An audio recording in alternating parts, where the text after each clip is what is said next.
Greetings YouTube, sorry this is going to have to be a quick review. There's too many games coming out over the next few weeks I want to take a look at. First thing to say is, this game is 70 quid. Ouch! On the other hand, modern games regularly cost 80 to 90 quid thanks to season passes and DLC being used to complete the experience, so I'll give it a grudging pass. The main character, Celine, crashes on the planet Atropos. She wakes up, minus her gun. Goody, no weapons.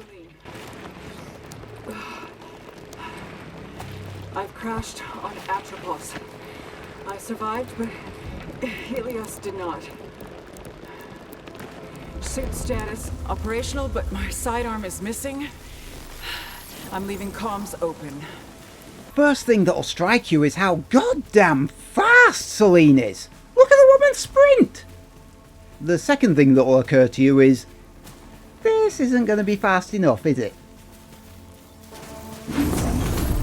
Abandoning Helios. Heading towards White Shadow Broadcast.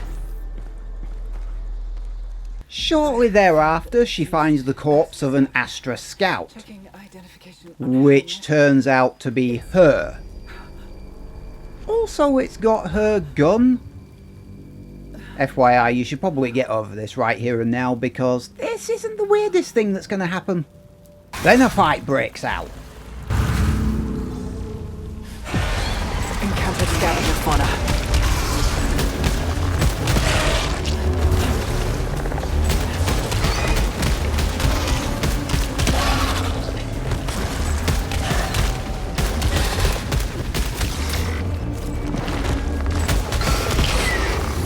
Hostile fauna dispatched. Combat starts out slow, shoot some land squid, don't get hit. Even these low-level baddies spit not one projectile, but a fan-shaped burst. A harbinger of things to come, make no mistake. Another dead body, another Celine. And an audio log. Whenever I return, per Astra protocol, I will not be recovered until I reach the broadcast signal. If you're hearing this, you are stuck here too. I don't remember recording that. Again, not the weirdest thing. Encountered hostile predator. Oh shit, oh shit, oh shit!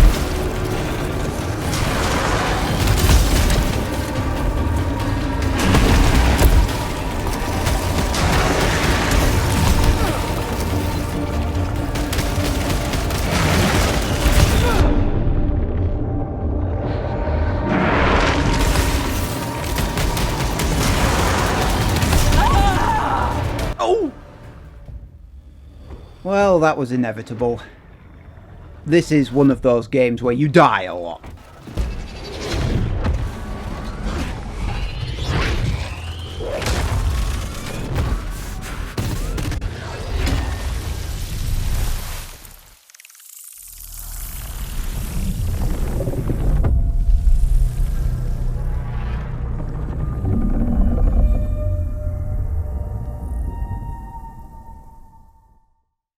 And every time you die, you end up back at the ship.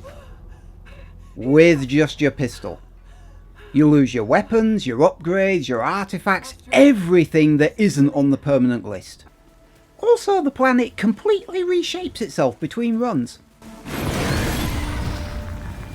The environment wasn't like this before. The combat is smooth, superb, sublime, silky, and other sexually suggestive words.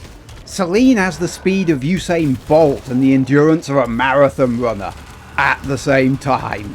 She can dash in any direction on command, which incidentally makes her invulnerable for a moment. Get used to using dodge all the time.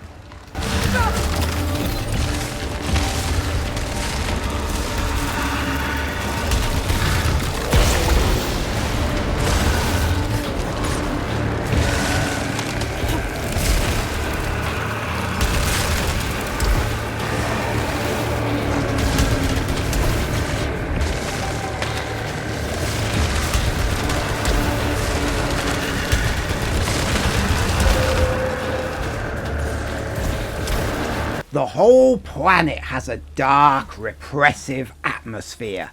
It isn't pitch black, it's different tones of black, a rainbow of blackness, peppered with spooky luminescent lights. Eerie shapes move and sway in the night, possibly concealing some unspeakable nightmare. Unfortunately, I didn't notice because the combat is such a fucking blast!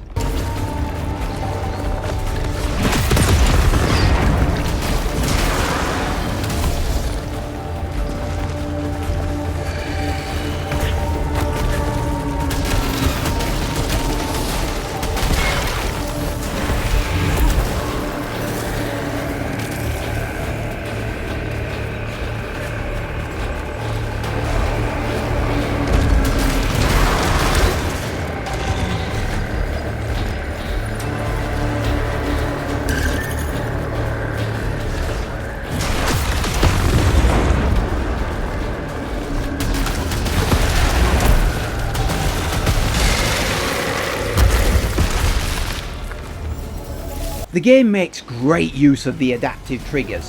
Hold the trigger as far as the biting point to aim normally, hold all the way to activate alternate fire. It sounds gimmicky, but it's done incredibly well. At first you'll pull the left trigger way too far and fire alternate shots by accident. After a while you'll learn to moderate your control of the trigger. Then you'll start doing it without even thinking about it. Besides the challenging combat, there's another challenge for newcomers to overcome.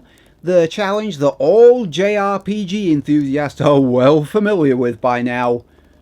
The fucking game renaming everything we already have a name for. Silphium, resin, oblites, proficiency, malignancy, ether. Consumables, atropian keys, artifacts, parasites, data cubes, ciphers, containers, reclaimers, inert reclaimers, the forge, fabricators, oblite repositories, translocators, xenoglyphs, reconstructors, parasite extractors, malfunctions, critical malfunctions. Do you think that's enough shit to keep up with? I'm sure I'm missing something off the list. Despite the mishmash of names, it isn't actually hard to work out what everything does. You just won't remember the game given names for any of them. You know how I said the levels aren't that spooky because it's too much fun to shoot stuff? Well, the house is a different story. Suddenly the game goes first-person horror on you. And it doesn't feel unnatural. Well, it does feel unnatural because there's an Earth house on a forbidden alien shape-shifting planet. What I mean is, it fits with the aesthetic.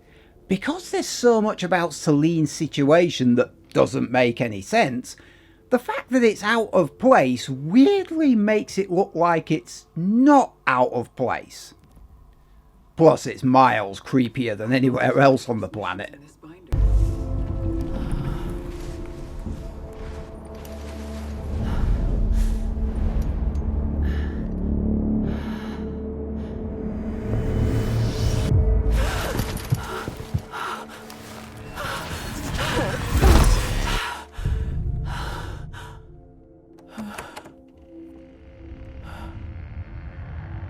I eventually make it to the boss. And yeah, I know how this goes. I'm about to have my arse handed to me several times. I know it, you know it.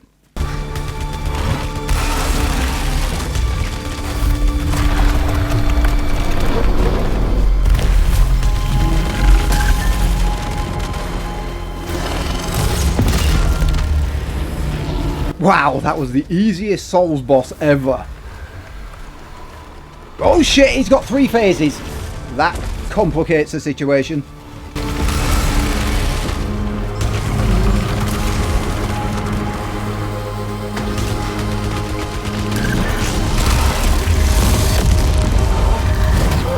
Ow! Now he's got a melee attack. He definitely steps things up a notch for stage 2. Stage 3 though is more of the same, just faster. By the way, I do read other reviews, but only after I've finished writing my own. I don't like to use someone else's opinion. But one thing that did strike me as odd was, Everyone says this game is hard.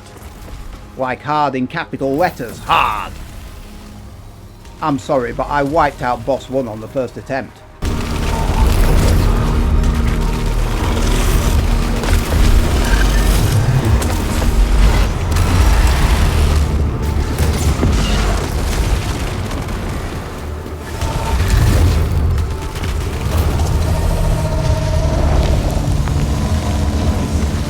The fog has dispersed, and the energy signature is gone.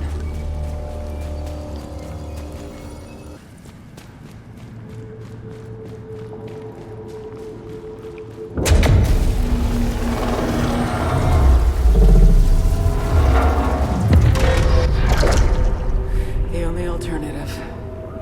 I'll need to explore the other side.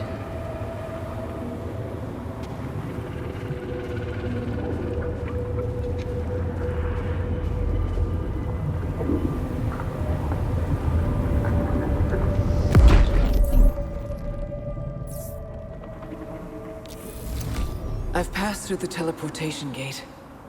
Based on the coordinates of the broadcast signal, I'm on the other side of the planet. Area 2 is in a desert. Don't wander off. It's tempting, I know, but the winds will sandpaper your skin off. With boss number 2, well, I revived twice. I actually initially thought my parasite had glitched because it can revive me once. Turned out the reason I had revived twice was because I had collected 2 astronaut figurines. These things have slightly weird item descriptions, but they act as extra lives. Hence my survival. If you ever see astronauts available to buy from the fabricators, buy them immediately. And notwithstanding the 2 revives, and despite the tsunami of bullets he unleashed,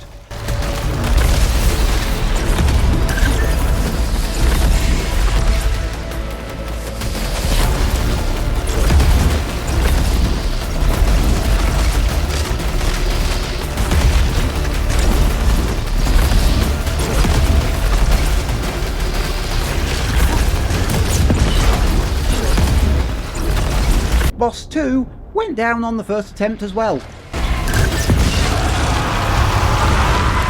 Dispatched.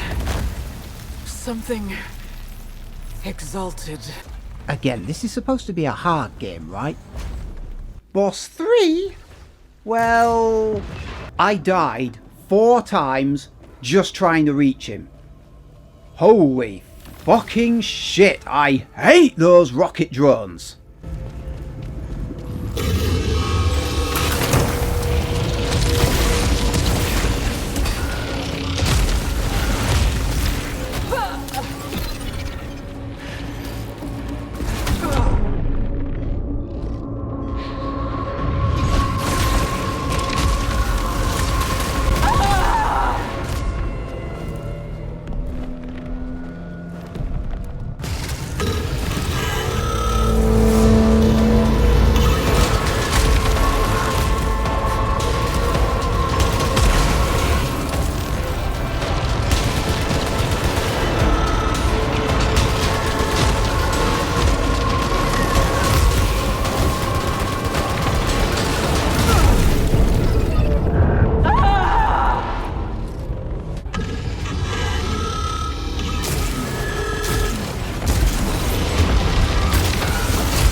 Mind you, the automatons aren't much better.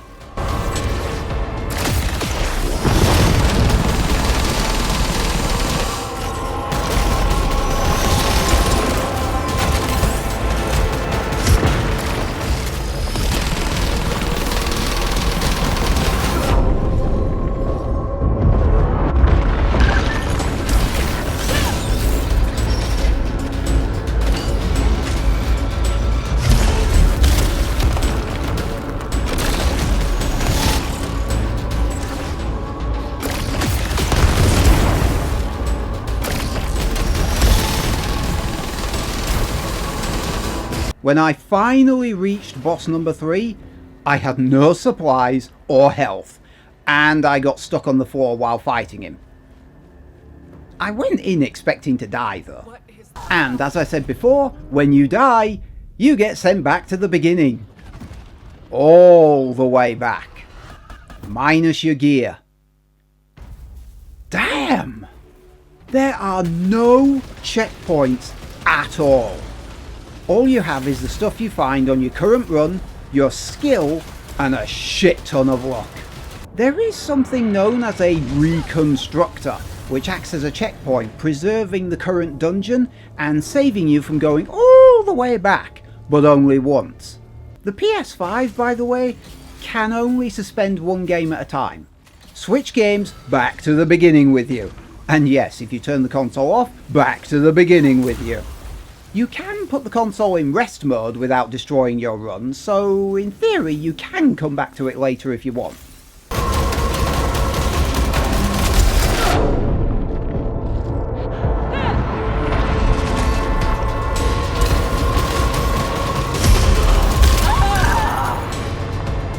Another 4 deaths en route to the tower. Fuck! I got so annoyed by this, I actually went back to boss 1 and kicked the shit out of him for a second time. Yeah, I'm 2-0 up against him now.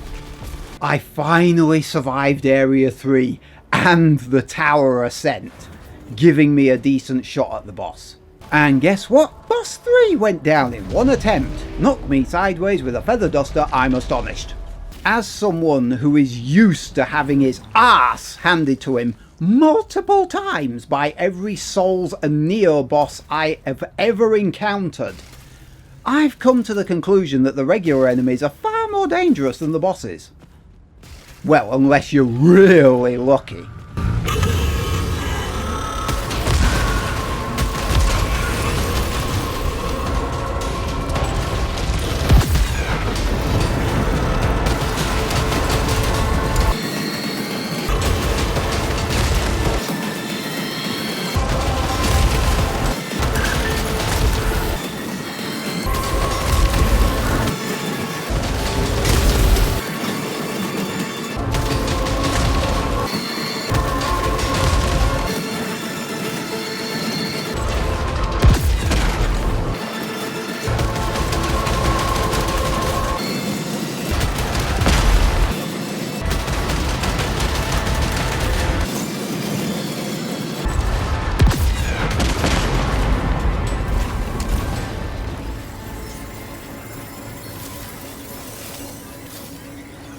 It's worth pointing out some things.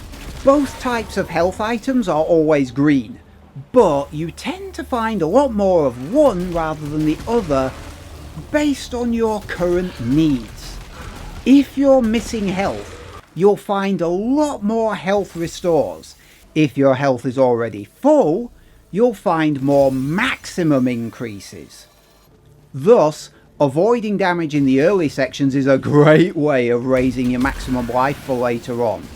Interacting with a malignant item means there's a chance of you being afflicted by a malfunction. That's a penalty to your combat moves. Early on, malfunctions are an irritation. You can bear them, no biggie. Later though, they become a bloody-minded nightmare. As the combat escalates, you'll find yourself scrabbling for any advantage you can find, and those malfunctions will blunt your edge. Dip your toes in the malignancy effects early on if you like, but ditch it quick. You don't need to open every chest to get a decent gun or any other items for that matter. There are plenty of chests, target the normal ones. Parasites are interesting things. Most you should probably avoid. That's because parasites have both a positive effect and a negative side effect, which is just as bad as the positive one is good. Read the description carefully before committing, it's difficult to remove one.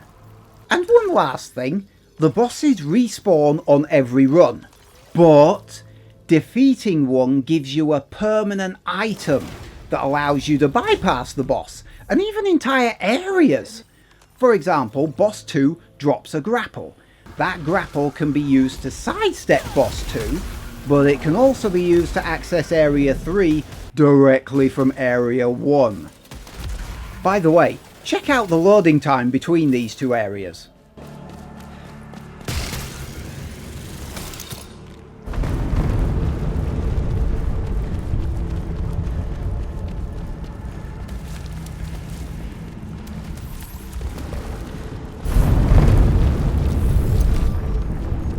That's fast. It's not a Dark Souls hard boss fight if you can crack it in one attempt.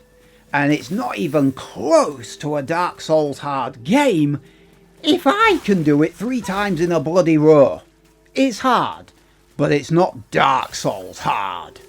In fact, from what I've played, the regular enemy encounters are far harder than the bosses.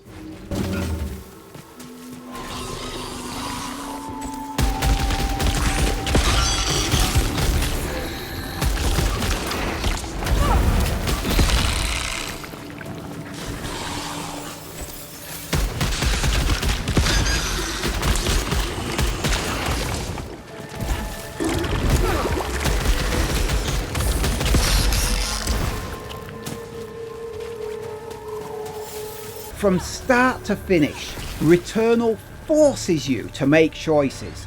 Do I fight through the level again for more upgrades for later, knowing I might be killed and sent all the way back to the start? Do I want a parasite that increases the healing I receive, if it means I'm going to take serious damage every time I enter a hidden room?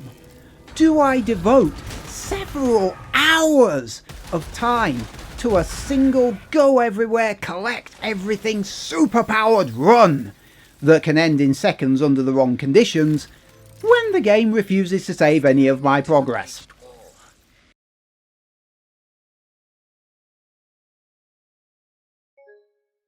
No! That duality is a constant boon and problem for the player, and I don't doubt for a moment it's deliberate. Both a bastard and a blast in equal measure. And I love it.